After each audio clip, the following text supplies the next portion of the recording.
घाम लागल चांपत हो गइलू सावर कहवा जवानिया तू कइलू निछावर केकर पलहारी बुलट गइलू गेहूं काट गइलू बाकी बाटे गइलू गेहूं काट गइलू बाकी बाटे गइलू गेहूं काट गइलू बाकी बाटे गइलू गेहूं काट गइलू बाकी बाटे गइलू।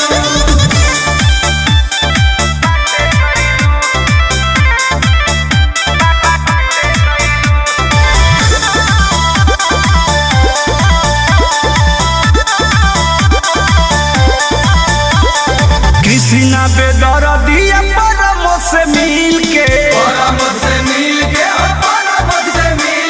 साफ कइले बारू